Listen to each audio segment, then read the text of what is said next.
I would like to present two industrial actions that can be taken by trade union members.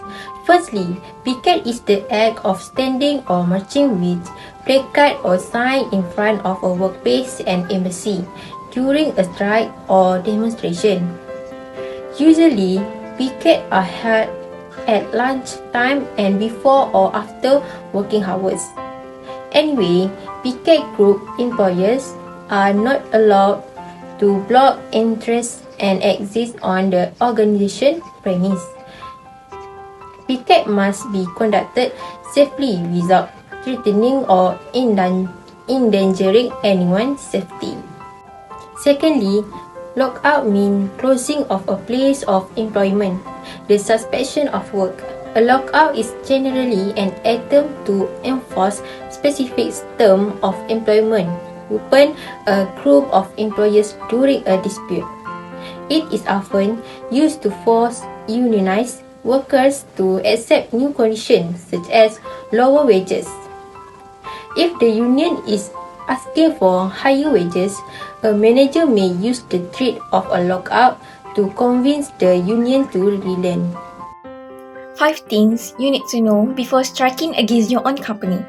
First is create a trade union before striking, which is if you and your colleagues are unhappy with something in your company, you can choose to strike against the company by forming a trade union. Trade unions are sole bargaining agents that solve problems between employer and employers.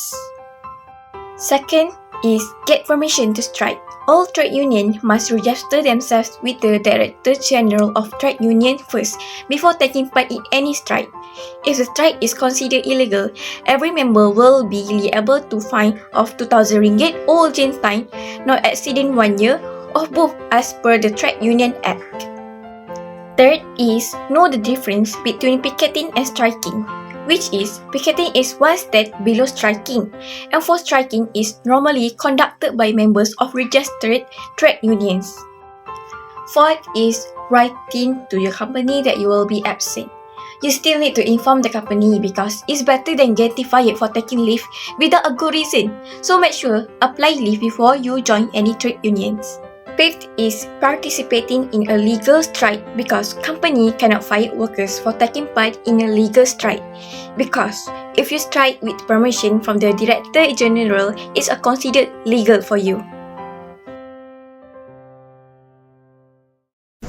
In Malaysia, the three parties involved in collective bargain process include the trade union, employer, and the government.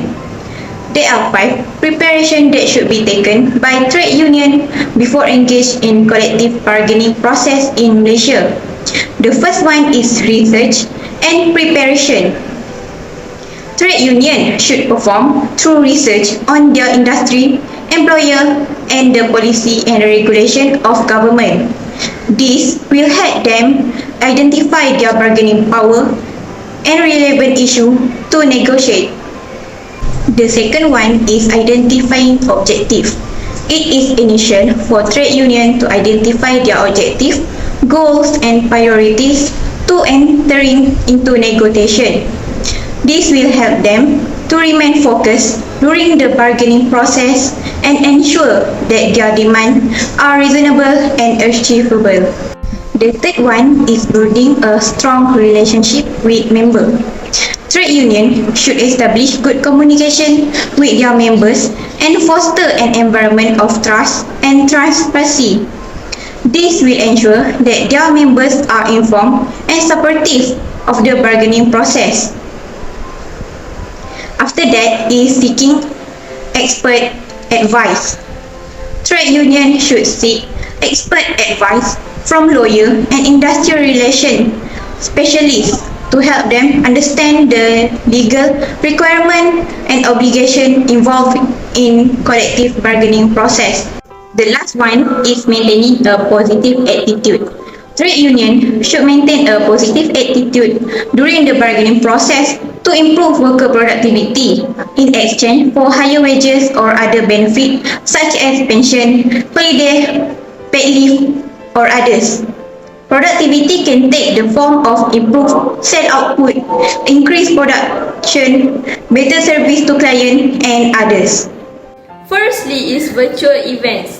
Host virtual events such as webinars or online conference to educate potential members about the benefits of joining the trade union.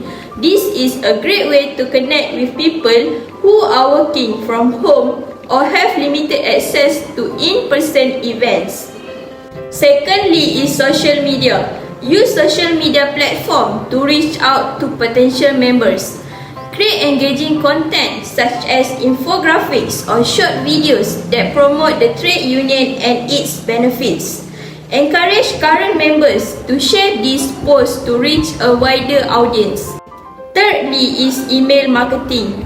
Utilize email marketing campaigns to keep potential members informed about the trade union.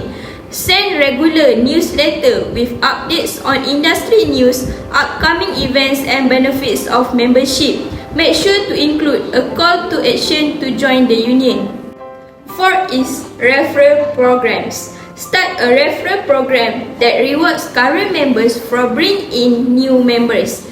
This can be a great way to encourage current members to promote the union to their friends and colleagues. Last but not least is digital advertising. Use targeted digital advertising to reach potential members. This can include social media advertisement, Google AdWords, or display ads on industry-specific websites.